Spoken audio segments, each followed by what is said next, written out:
The first day of school, my teacher said, "Why don't you draw a picture for your parents?"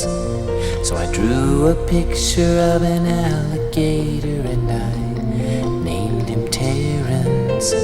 When I gave that picture to my mom, she said, "I love pink alligators." Then she bought some magnets and she put my picture on the refrigerator. And she said she put it there so that everyone would see how much she liked my picture and how proud she is of me.